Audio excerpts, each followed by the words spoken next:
Hello everyone, welcome back to my channel. Hello guys, sorry for the late update, पर Sunday से मैं regular update शुरू कर दूंगी विद न्यू एफएफ स्टोरी। एक वन शॉट स्टोरी बहुत टाइम से है मेरे पास, तो मैं पहले वो शेयर करूंगी। उसके शायद 3 या 4 पार्ट्स ही बनेंगे। उसके बाद मैं new long FF story start करूंगी। ओके, और जो कोई भी चैनल पर नए आ रहे हैं प्लीज़ चैनल को सब्सक्राइब कर लीजिए। तो अब चलिए आज का वीडियो एक्सप्लेनेशन हम शुरू करते हैं। लास्ट पार्ट में हमने देखा था कि चेन यीहान यीबो को हाइक्वान की कुछ इम्पोर्टेंट इन्फॉर्मेशन देती है जो उसे हाइक्वान और उसकी लवर के बारे में पता था। वहीं जी चैन, जो असलियत में बोवी नहीं है, जियांग की हैप्पीनेस के लिए उससे दूर रहने का ही फैसला करता है और फैंगशिंग यीबो को अपनी रिपोर्ट देता है कि ना ही तो वो यीहान के बताए किसी टीचर का पता लगा पाया और ना ही हाइक्वान के लवर का। जिसे सुनकर यीबो डाउट करता है कि क्या यीहान ने उन्हें सब सच बताया, कहीं वो कुछ गलत इन्वेस्टिगेशन तो नहीं कर रहे। तभी जान अपनी बात सामने रखते हुए कहता है कि उन्हें अपनी इन्वेस्टिगेशन सिर्फ कैंपस के टीचर्स तक ही नहीं रखनी चाहिए, बल्कि दूसरे कॉलेजेस और स्कूल्स के टीचर्स को भी इन्वेस्टिगेट करना चाहिए। जान की बात पूरी होते ही ये वो डॉक्यूमेंट्स को वापस फाइल में रखकर फैंगशिंग की तरफ देते हुए पूछता है कि क्या उसे जान की बात समझ आई। तो फैंगशिंग हाँ कहता है। यीबो और फैंगशिंग को ऐसे बात करता देख जान यीबो को कहता है कि उसे फैंगशिंग के साथ इतना सख्त बिहेव नहीं करना चाहिए, वो उसे डरा देगा। जान की बात को मानते हुए यीबो अपने एक्सप्रेशन सॉफ्ट करके फैंगशिंग की तरफ देखकर कहता है कि जान तक इतने सारे आइडियाज दे सकता है, तो फैंगशिंग क्यों नहीं सोच पाया। ये सवाल पूछकर यीबो फैंगशिंग से आगे कहता है कि वो इस इन्वेस्टिगेशन में जल्दी ही कोई रिजल्ट लाने की कोशिश करे।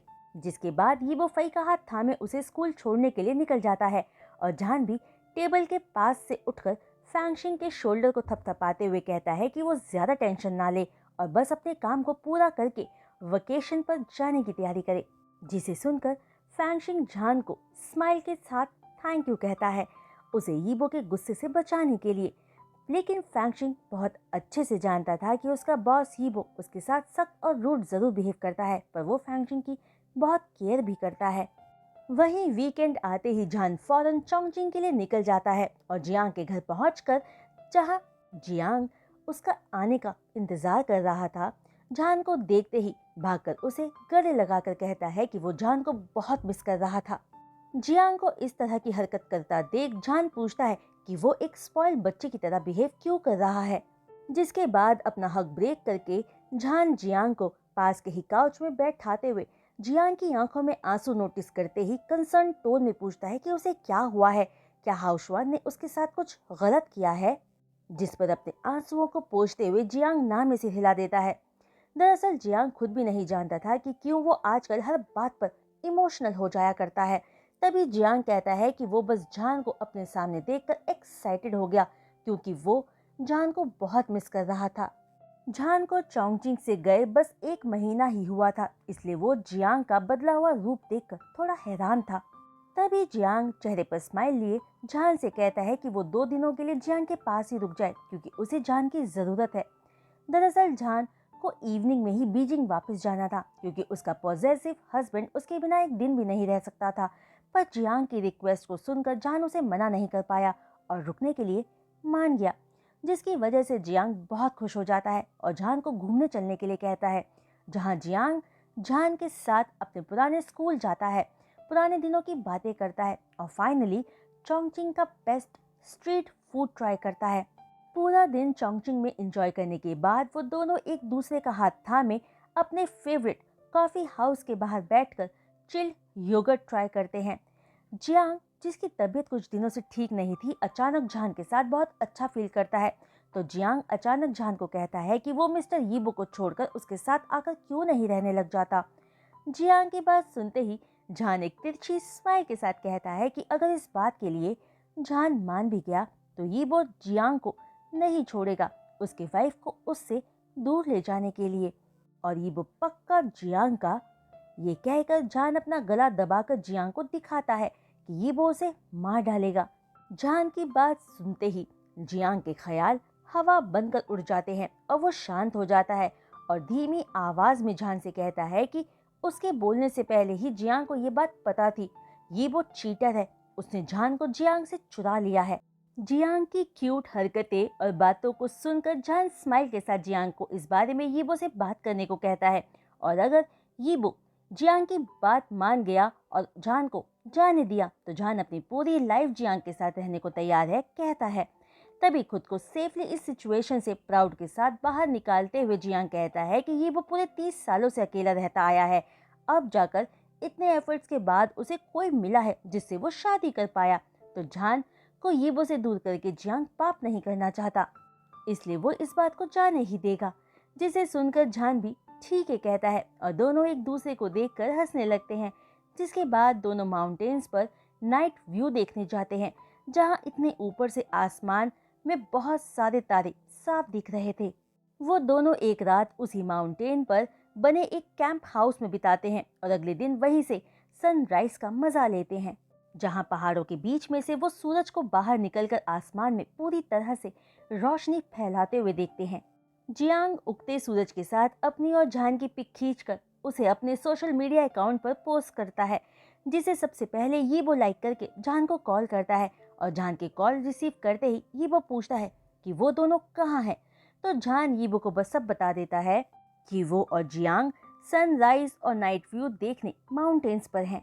तो यीबो कहता है कि वो नेक्स्ट टाइम जान को अपने साथ स्टारी नाइट और सनराइज दिखाने ले जाएगा। यीबो जान को कम्प्लीटली जेलस साउंड कर रहा था, पर जान को समझ नहीं आ रहा था कि अचानक कब से यीबो जियांग से जेलस फील करने लगा था और क्यों, जबकि वो अच्छे से जानता था कि जान और जियांग बेस्ट फ्रेंड्स हैं। तभी यीबो की जेलसी को कम करने और जियांग से यीबो का माइंड डाइवर्ट करने के इरादे से जान यीबो को कहता है कि वो अपने हबी को मिस कर रहा है, जिसे सुनकर यीबो जान को वापस आ जाने के लिए कहता है, लेकिन जान यीबो को बताता है कि वो चोंगचिंग में और 2 दिन रहने वाला है। जान अच्छे से जानता था कि ये बात सुनते ही यीबो नाराज हो सकता है, तो जान फौरन यीबो को बिना कोई मौका दिए प्यार से कहता है कि वो अपने जान से नाराज ना हो, वो घर आकर यीबो को सारी सिचुएशन बता देगा। अब यीबो उससे इतना प्यार करता है तो वो अपने जान से नाराज हो ही नहीं सकता।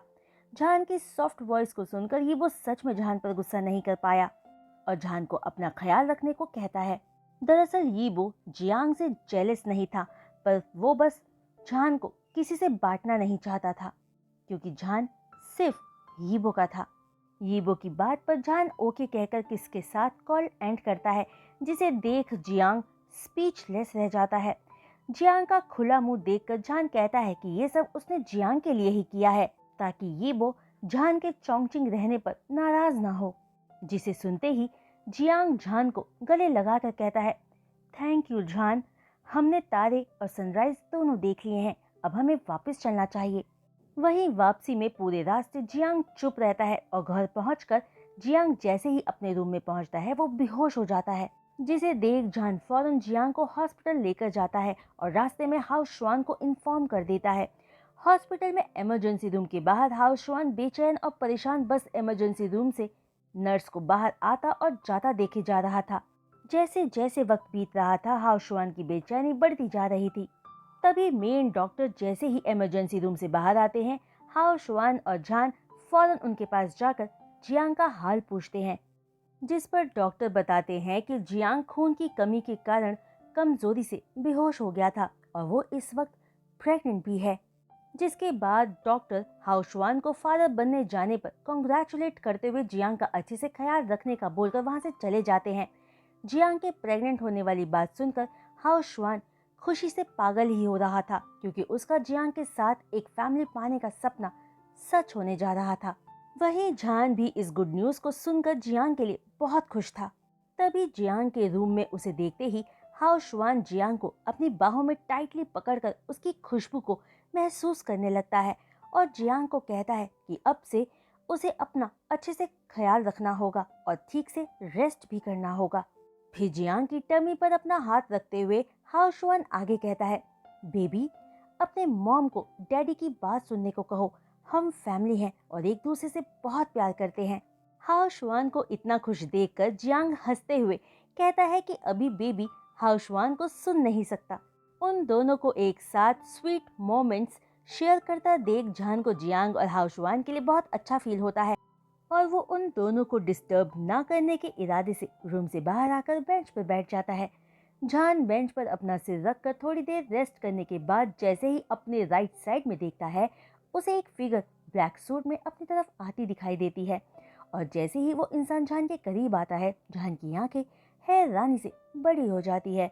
जॉन को लगता है कि उसे शायद भ्रम हो रहा है, इसलिए वो अपनी पलकें 3-4 बार झपकाता है, पर वो इंसान उसके सामने से गायब नहीं हुआ था। तभी अचानक उछलते हुए जॉन यीबो से पूछता है कि वो यहाँ क्या कर रहा है। यीबो जॉन के साथ वहीं बेंच पर उसके पास बैठते हुए जॉन से पूछता है कि उसे क्या लगता है कि क्या वो कोई सपना देख रहा है, जिस पर जॉन हाँ कहता है, क्योंकि उसके लिए तो इस वक्त यीबो को बीजिंग ऑफिस में होना चाहिए था। जॉन के सरप्राइज्ड लुक को देखकर यीबो जॉन को बाहों में भरकर कहता है कि वो उसे मिस कर रहा था, इसलिए उसके पास आ गया। जिसके बाद यीबो और जॉन हाओशुआन और जियांग को कंग्रेचुलेट करते हैं और फिर क्लाउड रिसिसिस कम्युनिटी आ जाते हैं। यीबो के साथ घर आने के बाद ही जॉन को एहसास हो जाता है कि यीबो उसे कितना मिस कर रहा था, क्योंकि यीबो का एंथुजियाज्म एक वोल्केनिक इरप्शन जैसा था, जिसे देख जॉन हैरान था। जॉन और यीबो के चोंगचिंग में होने की वजह से फई वोंग मैंशन में थी, तो वो दोनों सीधे वापस बीजिंग पहुंचकर वोंग मैंशन जाते हैं। जब तक वो दोनों वोंग मैंशन पहुंचे, डिनर का टाइम हो चुका था, पर घर में ली यिंग नहीं थी। सबसे पहले दोनों चिरैन को ग्रीट करके फई को प्यार करते हैं और उसके लिए जो गिफ्ट्स लाए थे वो फई को देते हैं। फिर सारे डिनर के लिए डाइनिंग एरिया में टेबल के अराउंड बैठ जाते हैं, जहां आज सिर्फ चिरैन, यीबो, फई, जॉन और जोए थे। जोए चुपचाप बैठी थी। जिंगई एग्जाम्स के लिए स्कूल प्रीमाइसेस के हॉस्टल में ही रहकर प्रिपरेशन कर रहा था, लेकिन ली यिंग की गैर मौजूदगी सबको हैरान कर रही थी। तो जॉन के पूछने पर चिरैन बता देते हैं कि ली यिंग अपने कोलीग्स की पार्टी में गई हुई है। चिरैन से ये बात जानकर क्यूरियस होते हुए जॉन पूछता है कि मिस ली यिंग पहले क्या करती थी, जिस पर चिरैन कहता है कि ली यिंग पहले एक डांस टीचर थी, पर चिरैन से शादी के बाद पिछले 10 सालों से वो बस वोंग फैमिली को ही संभाल रही है। जिसे सुनकर जॉन स्माइल करता है, पर यीबो वो तो ऑलमोस्ट भूल ही गया था कि चिरैन से शादी करने से पहले ली यिंग एक डांस टीचर थी। डिनर के बाद यीबो और जॉन फई को लेकर जिंगशी मैंशन में आकर फई के साथ बैठकर उसके गिफ्ट्स खोलते हैं। फिर फई को बेड के लिए रेडी करके उसे सुला देते हैं, जिसके बाद टाइम जॉन और यीबो के साथ होने का था। जॉन के बाद जैसे ही यीबो शावर लेकर बाहर आता है, अपने फोन पर टाइम चेक करके जॉन को कहता है कि वो स्टडी में जा रहा है, क्योंकि कुछ जरूरी काम है जिसका पता उसे जल्द से जल्द लगाना है, जो जॉन की वजह से आज उसे याद आया है। तभी जॉन अपनी बूही सिकोड़े वो बात पूछता है जिसके बारे में वो सोचना भी नहीं चाहता था, कि क्या यीबो ली यिंग पर शक कर रहा है। तो यीबो अपने डार्क आईज से जॉन की तरफ देखकर कहता है कि वो भी उम्मीद करता है कि ली यिंग वो टीचर ना निकले। लेकिन जितना यीबो इस बारे में अब सोच रहा था, उतना ही उसे लग रहा है कि झाओ ली यिंग ही वो टीचर थी जो हाईकुआन के सबसे ज्यादा कांटेक्ट में थी। दरअसल ली यिंग हाईकुआन से 9-10 साल बड़ी थी और अब वो यीबो के डैड की वाइफ है। इसलिए जॉन को लग रहा था कि ली यिंग वो टीचर नहीं हो सकती, और ये सब सोचकर इस कॉम्प्लिकेटेड सिचुएशन से जॉन परेशान हो रहा था। तभी यीबो आगे कहता है कि वो भी ली यिंग पर शक नहीं करना चाहता, पर उस एक्सीडेंट से थोड़ा पहले ही हाईकुआन और ली यिंग में सिर्फ एक बार बहुत बड़ा झगड़ा हुआ था, जिसे उस वक्त यीबो ने उनके झगड़े पर इतना गौर नहीं किया था। पर यीबो को इन्वेस्टिगेशन के लिए एक लीड अब शायद मिल गई है। तभी जॉन यीबो के पास आकर पूछता है कि अगर ली यिंग ही वो टीचर निकली तो यीबो क्या करेगा, क्योंकि वो अब मिसेस वोंग है और उसके साथ डील करना आसान नहीं होगा। जिसे सुनकर यीबो कहता है कि वो पहले इन्वेस्टिगेशन की रिपोर्ट देखना चाहेगा, फिर आगे क्या करना है डिसाइड करेगा, और अब जॉन को सो जाना चाहिए। ये कहकर यीबो जॉन को किस कर देता है और जॉन यीबो के गले में अपनी बाहें डालकर किस को और डीप करते हुए अपनी बॉडी यीबो पर प्रेस करने लगता है, जिसे यीबो इग्नोर नहीं कर सकता था। अपनी एक्टिविटी के बाद अपनी बाहों में सोए जॉन को देखकर यीबो प्यार से उसके फोरहेड पर किस करके स्टडी में चला जाता है। जहां जाकर यीबो फैंगशिंग को एक ईमेल में सारी डिटेल्स भेज देता है और वापस आकर झान के पास सो जाता है। अगले दिन यीबो ऑफिस में अपनी आफ्टरनून मीटिंग खत्म होते ही जैसे ही अपने केबिन में आता है, फैंगशिंग यीबो के पास आकर एक फाइल को टेबल पर रख देता है, जिसे साइड में करते हुए यीबो फैंगशिंग से रिपोर्ट देने को कहता है। तो फैंगशिंग बोलना शुरू करता है। मिस झाओ लिंग और उनका हस्बैंड एक डांस ट्रुप में काम करते थे। 5 साल की शादी के बाद उनका डिवोर्स हो गया और क्योंकि मिस ली इंग के हस्बैंड उस ट्रुप में सीनियर थे तो मिस ली इंग को वो काम छोड़ना पड़ा, जिसके बाद उनकी लाइफ परेशानियों से घिर गई। इसलिए उन्होंने प्राइवेट डांस स्टूडियो, जिसका नाम ब्लूमिंग डांस स्टूडियो था, में काम करना स्टार्ट कर दिया था। मिस्टर हाई क्वान के दोस्त की भी एक डांस एकेडमी थी और जब उनकी एक टीचर मेटर्निटी लीव पर गई तो उस टीचर ने मिस ली इंग का नाम रेकमेंड किया था और मिस ली इंग अपने दोस्त की जगह वहां टेम्परेरी काम करने लगी, जहां उनकी मुलाकात मिस्टर हाई क्वान से हुई थी और वो मिस ली इंग से अट्रैक्ट हो गई। और मिस ली इंग के वापस उनकी डांस स्टूडियो में जाने के बाद मिस्टर हाई क्वान उन्हें ढूंढते हुए वहां पहुंच गए और ब्लूमिंग डांस स्टूडियो में डांस सीखने लगे और मिस ली इंग के ज्यादा करीब आ गए। मिस्टर हाई क्वान उनका ख्याल रखने लगे। एक बार उन्हें उनके एक्स हस्बैंड से भी प्रोटेक्ट किया था, जिसे देख मिस ली इंग को मिस्टर हाई क्वान में इंटरेस्ट आने लगा और उन्होंने सब सच बता दिया कि वो एक डिवोर्सी हैं और उनकी एक बेटी भी है। पर मिस्टर हाई क्वान को इससे कोई फर्क नहीं पड़ा। वो दोनों आपस में प्यार करते थे। पर एक बार बिजनेस डिनर में मिस ली यिंग मिस्टर चिरैन से मिली और देखते ही देखते मिस्टर चिरैन के करीब आ गई और मिस्टर हाई क्वान से ब्रेकअप कर लिया। लेकिन मिस्टर हाई क्वान ब्रेकअप नहीं चाहते थे, तो काफी लंबे समय तक उनका मिस ली यिंग से कोल्ड वॉर चलती रही। इसी बीच मिस ली यिंग के हस्बैंड की डेथ हो गई और उनकी बेटी मिस ली यिंग को सौंप दी गई, जो बहुत बीमार थी, जिसके इलाज के लिए मिस ली यिंग को मिस्टर चिरैन से पैसे लेने पड़े, जिन्हें वो ईमानदारी से वापस कर रही थी। इसी दौरान वो मिस्टर चिरैन के और ज्यादा करीब आ गई, जिसके बाद मिस्टर चिरैन उन्हें वोंग मैंशन ले आए थे। उस दौरान मिस्टर हाई क्वान घर में नहीं थे और जब उन्हें पता लगा कि मिस ली यिंग उनकी स्टेप मॉम बनने वाली है तो वो घर छोड़कर चले गए और कभी वापस नहीं आए। फिर एक पॉज के बाद फैंगशिंग कहता है कि मिस्टर हाई क्वान बहुत ज्यादा दुखी हुए होंगे मिस ली यिंग और मिस्टर चिरैन की शादी से, पर पुलिस इन्वेस्टिगेशन यही बात क्लियर करती है कि मिस्टर हाई क्वान ने बिल्डिंग से खुद ही जंप लगाई थी। अपनी पूरी रिपोर्ट देते हुए फैंगशिंग के माथे पर पसीना था, क्योंकि वो इतने सालों के राज पर से पर्दा उठा रहा था और अब जब वो वोंग फैमिली के राज को जानता है तो क्या अब उसे हमेशा के लिए खामोश कर दिया जाएगा। ये सब सोचते हुए फैंगशिंग यीबो को देखे जा रहा था। वही यीबो खामोशी से फैंगशिंग की पूरी बात सुनता रहा और सोचने लगा कि हाई क्वान डैड की शादी में भी नहीं गया था और बाद में ली यिंग से इतना बड़ा झगड़ा किया, तो उन सब के पीछे ये वजह थी। तभी यीबो अपने ख्यालों में ही रहते हुए धीमी आवाज में खुद से ही बोलता है कि हाई क्वान इतना एक्सीलेंट था, उसके लिए लड़कियों की कभी कमी नहीं थी, तो वो आखिर ली यिंग के ही प्यार में क्यों पड़ा। तभी अपनी हिम्मत जुटाकर फैंगशिंग भी यीबो से सेम सवाल करता है, जिस पर यीबो मिक्स्ड इमोशंस के साथ जवाब देता है कि उनकी मॉम उनके छोटे रहते ही इस दुनिया से चली गई थी और डैड काम में बिजी रहते थे, तो उन दोनों की ही लाइफ में मॉम और डैड के प्यार की कमी थी। इसलिए शायद अपनी मॉम के प्यार की कमी को अपनी लाइफ में पूरा करने के लिए हाई क्वान अपनी उम्र से बड़ी ली यिंग के प्यार में पड़ा। जो प्यार हाई क्वान इतने सालों से ढूंढ रहा था, उसे वो प्यार ली यिंग से मिला तो वो उसका हो गया। यीबो की बात सुनकर फिर से अपनी हिम्मत जुटाते हुए अपने बालों में इचिंग करते हुए फैंगशिंग यीबो से पूछता है कि मिस्टर यीबो और मिस्टर हाई क्वान दोनों ही की लाइफ्स में मॉम के प्यार की कमी थी, तो मिस्टर यीबो अपने से बड़ी उम्र की औरत के प्यार में क्यों नहीं पड़े, बल्कि मिस्टर झान को चुना जो एक मैन है और यीबो से उम्र में कुछ साल छोटे भी। इस सवाल के पूरा होते ही फैंगशिंग को यीबो घूर कर देखता है, जो यीबो के किलिंग लुक को देखकर फौरन अपनी जबान बंद कर लेता है। तभी यीबो कहता है कि उसे अपने से छोटी उम्र के लोग ही पसंद आते हैं और ये कहते हुए यीबो की आंखों में संतुष्टि देखकर फैंगशिंग स्माइल कर देता है और यीबो से कहता है कि ये पूरी इन्वेस्टिगेशन ये साबित नहीं करती कि ली यिंग ही मर्डरर है, तो अब हम आगे क्या करेंगे। जिस पर यीबो यकीन से कहता है कि उसके भाई की हालत की जिम्मेदार ली यिंग ही है। जिस गुनाह के साथ वो इतने सालों से उसके डैड के साथ रहती आई है। इसलिए चाहे कुछ भी हो, वो ली यिंग को नहीं छोड़ेगा।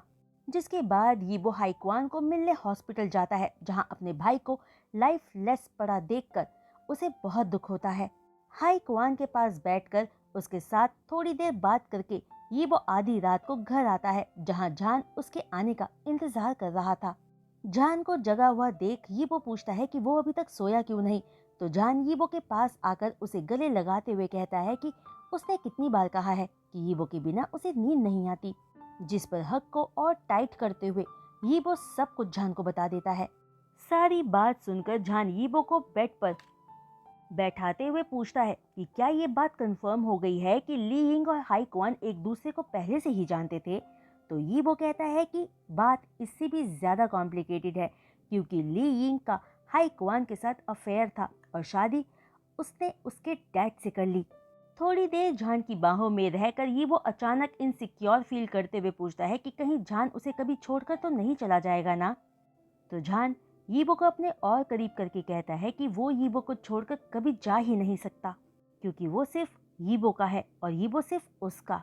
जिसे सुनकर यीबो स्माइल के साथ जान को किस करने लगता है और उस रात यीबो जान के साथ अनकाउंटेबल टाइम्स लव मेकिंग करता है, मानो वो जान से और जान के लिए कभी थक ही नहीं सकता। फाइनली जान के बुरी तरह थक कर सो जाने के बाद यीबो जान को अपने नेकेड चेस्ट से लगाकर पूरे सेटिस्फैक्शन के साथ उसे देखते हुए सो जाता है।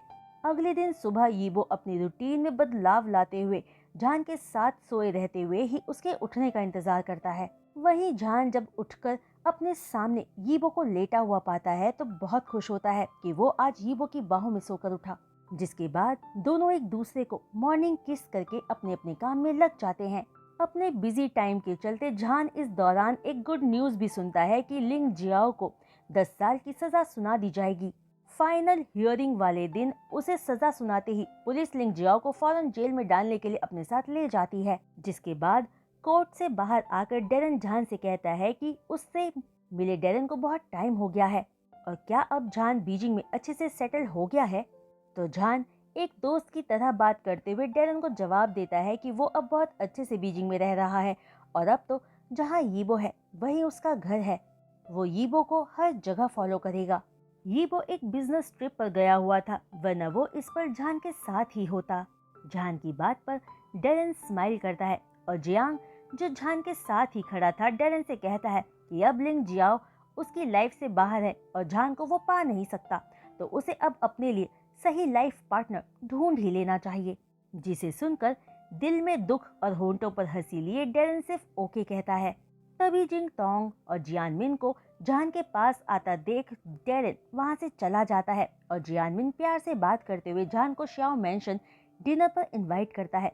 जिसे सुनकर जान क्लियर टोन में कहता है कि क्या जियानमिन को जिंग टोंग ने नहीं बताया कि अब जान श्याओ मेंशन कभी नहीं आएगा, क्योंकि उसका श्याओ फैमिली से कोई लेना देना ही नहीं है। ये कहकर जान वहां से जियांग के साथ चला जाता है और उसे अपने पीछे जियानमिन की ऊंची ऊंची आवाजें सुनाई दे रही थी, जो वो जिंग टोंग को डांट रहा था, पर इन सब से अब जान का कोई मतलब नहीं था। जियांग के साथ लंच करने के बाद जान बीजिंग वापस आ जाता है और बहुत जल्दी लिंग जियाओ के केस की वजह से शियाओ ग्रुप और जिन ग्रुप की रेप्यूटेशन मार्केट में खराब होने लग गई थी, जिसकी वजह से उन दोनों को ही बिजनेस में डैमेज होना शुरू हो गया था। पर लकीली डेरन ने लिंग जियाओ से अपने डिवोर्स को पब्लिक में अनाउंस कर दिया था, जिससे उनका बिजनेस क्राइसिस से बच गया था। लेकिन शियाओ ग्रुप क्राइसिस से बाहर आ ही नहीं पा रहा था, क्योंकि लिंग जियाओ जियानमिन की फैमिली थी और देखते ही देखते शियाओ ग्रुप कोलैप्स होने की कगार पर आ चुका था, जिसकी वजह से जियानमिन बहुत परेशान और खुद को पावरलेस फील करने लगा था, क्योंकि अगर ऐसा ही चलता रहता तो उसके बिजनेस को कोई और कंपनी टेक ओवर कर सकती थी, जो जियानमिन होने नहीं दे सकता था। तब काफी सोचने के बाद जियानमिन ने यीबो से हेल्प लेने का सोचा, लेकिन जियानमिन के हर कॉल को यीबो के सेक्रेटरी ने ही हर बार रिसीव किया और हर बार यही कहा कि या तो यीबो बिजी है या बिजनेस ट्रिप पर है। इतने सारे रिजेक्शन के बाद जियानमिन को अचानक जान का बिहेव याद आते ही उसने सोचा कि शायद जान की वजह से ही यीबो उसे इग्नोर कर रहा है, तो उसने बीजिंग जाकर यीबो से फेस टू फेस मिलने का सोचा, लेकिन बीजिंग के वॉन्ग ग्रुप में जाकर भी वो यीबो से मिल नहीं पाया, क्योंकि जियानमिन के पास यीबो के साथ मिलने का कोई अपॉइंटमेंट नहीं था और यीबो के साथ अपॉइंटमेंट जियानमिन को 15 दिनों के बाद की मिल रही थी और तब तक तो श्याओ ग्रुप पूरी तरह से खत्म ही हो जाता। वहीं जान जिस तरह का बिहेव कर रहा था वो जिंगशिंग मैंशन में जियानमिन से मिलने के लिए मना कर देता। ये सब सोचकर जियानमिन फ्रंट डेस्क लेडी से पूछता है कि क्या वो फैंगशिंग से मिल सकता है, क्योंकि फैंगशिंग उसकी हेल्प कर सकता था। पर फ्रंट डेस्क लेडी बताती है कि फैंगशिंग अपने एनुअल लीव्स पर गया हुआ है, जो बात सच थी। यीबो ने अपने प्रॉमिस को पूरा करते हुए फैंगशिंग को 1 मंथ की वेकेशन पर भेज दिया था। ये सब जानकर जियानमिन को लगा कि अब शायद उसे कोई बचा नहीं सकता, इसलिए वो दुखी मन वहां से चला जाता है और अपनी कार में बैठकर ड्राइवर को सीधे वॉन्ग मैंशन चलने को कहता है। जहां पहुंचकर जियानमिन को सिर्फ चिरैन का बटलर ही मिलता है, जो जियानमिन को बताता है कि मिस्टर चिरैन की तबीयत खराब होने की वजह से वो मिसेस चिरैन के साथ वेकेशन पर गए हुए हैं और उन्हें सिर्फ मिस्टर यीबो ही कांटेक्ट कर सकते हैं और कोई नहीं। जिसे सुनते ही जियानमिन के माथे पर पसीना आने लगता है और उसकी आखिरी उम्मीद भी खत्म होती नजर आती है। जियानमिन ने कभी नहीं सोचा था कि उसे एक दिन ऐसा पल भी देखने को मिलेगा जहां उसके लिए श्याओ ग्रुप को बचा पाना इतना मुश्किल हो जाएगा और उसके लिए उसी के बेटे और सन इन लॉ से मिलना इतना टफ होगा। जिसके बाद जियानमिन हारकर ड्राइवर को जिंगशी मैंशन चलने को कहता है, क्योंकि जियानमिन के पास और कोई चॉइस भी नहीं थी सिवाय जान से मिलने के, क्योंकि जान के कहने पर ही यीबो जियानमिन की मदद करने के लिए राजी होता। वहीं जिंगशी मैंशन में खुद जिंगतोंग भी जान से मिलने के लिए बाहर ही इंतजार कर रही थी, जब वो थके हुए जियानमिन को अपनी तरफ आते हुए देखती है और जियानमिन की हालत को देखकर आंखों में आंसू लिए पूछती है कि क्या वो अभी तक यीबो और जान से मिल नहीं पाया। तभी जियानमिन जिंगतोंग के शोल्डर को जोर से पकड़ते हुए कहता है कि ये सब उसी की वजह से हो रहा है और उसे जान से माफी मांगनी होगी, ताकि जान उन्हें माफ करके यीबो को श्याओ ग्रुप की मदद करने के लिए मना सके, क्योंकि जान ही अब उनकी पहली और आखिरी उम्मीद है। तो गाइज, आज का ये वीडियो एक्सप्लेनेशन मैं यहीं रोकती हूँ और उम्मीद करती हूँ कि आपको आज का ये वीडियो एक्सप्लेनेशन पसंद आया होगा। अब ऑलमोस्ट इस एफएफ के ओनली 5.5 चैप्टर्स ही बचे हैं, जो ऑलमोस्ट अगले 2 वीडियो एक्सप्लेनेशंस में पूरे हो जाएंगे। तो फिर हम संडे से न्यू एफएफ स्टार्ट करेंगे। ओके, तो बस अगर आपको आज का ये वीडियो एक्सप्लेनेशन पसंद आया हो तो इसमें अपने बहुत सारे लाइक्स देकर 1000 लाइक्स एटलीस्ट दे दीजिएगा, जो आप सब ने इतने दिनों से नहीं दिए। और हाँ, जो भी चैनल पर नए आ रहे हैं, वीडियो को लाइक करते हुए चैनल को सब्सक्राइब और बेल आइकन को हिट करना बिल्कुल भी मत भूलिएगा। तो आज के लिए बस इतना ही। मैं जल्द लौटूंगी न्यू वीडियो एक्सप्लेनेशन के साथ। तब तक के लिए बाय।